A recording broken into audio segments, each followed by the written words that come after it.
एक साधारण सा व्यक्ति जो एक नॉर्मल ऑफिस में काम करता था और अच्छी खासी नौकरी थी, अच्छी खासी जॉब थी, उसने अपनी नौकरी छोड़ी सिर्फ एक लंच क्विक के खातिर, और जिसने आज हमें $1 बिलियन की कंपनी बना के दी, और वो है जोमेटो। सन था 2008 का। दिल्ली में बैन एंड कंपनी थी।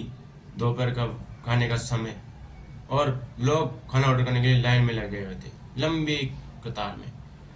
और वहाँ पर मेन्यू था, वो बहुत पुराना था, ऑर्डर हो नहीं रहा था। ये बात दीपेंद्र गोयल और पंकज चड्ढा ने देखी तो बोले, यार कितनी गंदी प्रॉब्लम है। दोनों ITI ग्रेजुएट थे, दोनों की अच्छी खासी नौकरी थी, और दोनों अच्छे कमा रहे थे। तो उन्होंने देखा कितनी बड़ी प्रॉब्लम है इनका, इसका कुछ सोल्यूशन होना चाहिए, बदलना चाहिए।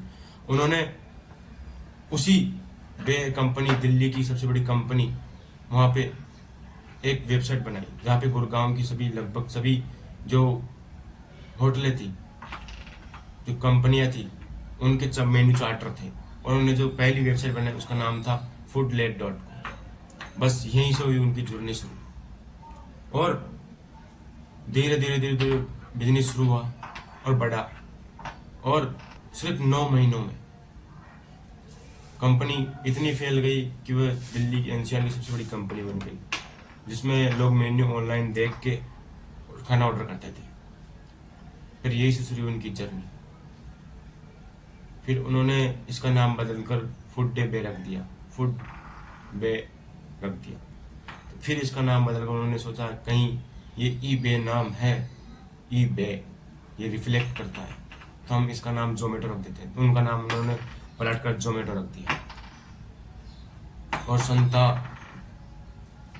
नवंबर 2009 का, जब उन्होंने इस जोमेटो की शुरुआत की। दिसंबर 2010 में दोनों ने अपनी अच्छी खासी जॉब छोड़ दी, और क्योंकि इन्होंने सिर्फ इसी एक आइडिया को फुल टाइम देने के लिए, इसको आगे बढ़ाने के लिए दोनों ने अपनी नौकरी छोड़ दी। यहीं से शुरू हुआ एक डिजिटल इंडिया, खाने का तरीका बदलने का सिस्टम। इन्होंने काम किया, इन्होंने इनका नाम जोमेटो रख दिया। और इन्होंने जो दीपेंद्र गोयल है, इनकी कंपनी थी जोमेटो कंपनी ने संजीव बिखचंदानी ने $1 मिलियन खर्च इन्वेस्ट किए, जिससे कंपनी बड़ी तेजी से चलने लगी और बहुत फैलने लगी। लगभग इसकी कंपनी 20 देशों के बाहर फैल चुकी थी। एक हार नहीं मानना, जुनून छोड़ना, नौकरी छोड़ दी, लेकिन उसकी नौकरी ने जो छोड़ी उसकी सफलता उसमें 20 देशों में ये कंपनी फैल गई जोमेटो। लेकिन ये कहानी यही रुकने वाली नहीं थी। सन 2015 का समय कि लोग इसको नापसंद करने लगे, धीरे धीरे इसकी वैल्यू घटने लगी, इसके रिस्पॉन्स घटने लगे।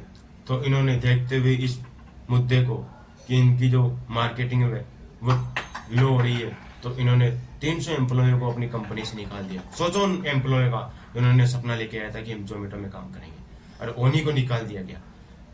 लोग सोशल मीडिया पे बोलने लगे, क्या जोमेटो बंद हो जाएगी, क्या जोमेटो इंडिया की सबसे फेलियर बिजनेस स्टार्टअप में से एक होगा। पर नहीं, दीपेंद्र गोयल हारने मानने वाला नहीं था, क्योंकि लोगों को इसका जो रूल है वो समझ में नहीं आया। तो दीपेंद्र गोयल यहीं नहीं रुका, उसने आगे प्रयास किया, और पहला इसने होम डिलीवरी देना शुरू किया। इसने कंपनी और अनेक ऐसी कंपनी जो बिगेस्ट कंपनी है उनके साथ जो डिलीवर करती है, इनके साथ स्टार्टअप शुरू किया जो घर बैठे ऑर्डर देती है। दूसरा, इन्होंने जो खाने का मेन्यू सिस्टम है उनको बदला, मॉडल चेंज किया, और इसने जोमेटो गोल्ड लॉन्च किया सन 2017 में। दिसंबर 2017 में इसने जोमेटो गोल्ड लॉन्च किया। गोल्ड लॉन्च, जो जोमेटो गोल्ड लॉन्च का मेंबरशिप करेगा उसको ऑर्डर करने में डिस्काउंट मिलेगा। ये ऑफर इंडिया के बहुत से लोगों ने इसको खरीद लिया, और इससे इसकी मार्केटिंग बहुत तेज हुई। और तीसरा, अपने कंपटीटर को है ना, इसने कंपटीशन से हटा दिया। इसने अपने कंपटीटर को ही अपने कंपटीशन क्षेत्र से हटा दिया। फूड ईट्स को न बल्कि हटाया, बल्कि इसको एक इंडिया बिजनेस के तौर पे इसको खरीद लिया, आल स्टॉक के रूप में इसको खरीद लिया। इससे लोगों को बहुत पसंद आने लगा। और सबसे बड़ी बात, इसने जो 10 मिनट में खाना ऑर्डर देने की बात थी वह प्रचलन में है, होम डिलीवरी। तो यही थी जोमेटो की सबसे बड़ी खासियत। इससे जोमेटो चलने लगा। और सन 2021 का जहाँ जोमेटो का IPO आया और तब पता चला कि जोमेटो 1.95 से 2.2 लाख अरब करोड़ की कंपनी है। और वहीं से इनकी जर्नी शुरू हुई। आज दोनों सक्षम हैं। एक वो जुनून जो दोनों ने देखा था, आज वो सही में सक्षम है। क्या ऐसी बात जोमेटो ने किया बाकी ने नहीं किया? इसने प्रॉब्लम देखी, सॉल्यूशन बनाया और एक मेन्यू कार्ड को ही ऑनलाइन कर दिया। दूसरा, इसने प्रॉब्लम को सन 2015-16 की। और तीसरी बात, इन्होंने अपने कंप्यूटर को ही अपने खरीद लिया। ये कहानी सिर्फ कहानी नहीं है, ये एक आपके लिए एक मोटिवेशन की कहानी की तरह है। क्या उस जोमेटो ने जो कभी बंद होने के कगार पे था, कैसे इन्होंने अपने आप को ऊपर उठाया? क्या आप अपने आप को ऊपर नहीं उठा सकते? क्या जिंदगी में जो सपना आप देख सकते हो, क्या वो सपना सिर्फ आपके फील्ड में ही सक्षम है? नहीं। क्या पता जो आप जिससे आपको डर लगता हो, आपके पास जो समस्या है वही आपकी अगली कंपनी हो, वही आपकी अगली इंडिया स्टार्टअप कंपनी हो। तो सोचिए मत, अपने डर को भगाओ और जो मन में है वो करो।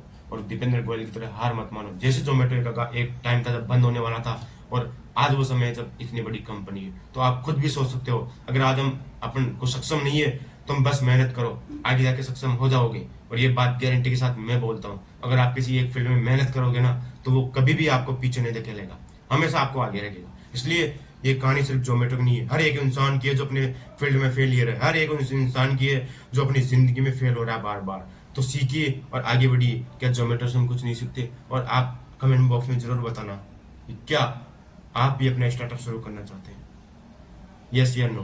क्या आप भी इस जोमेटो की जो कहानी से क्या प्रेरित हुए हैं? कमेंट बॉक्स में जरूर बताना। और वीडियो अच्छा लगे तो लाइक करना, शेयर करना और चैनल को सब्सक्राइब जरूर करना।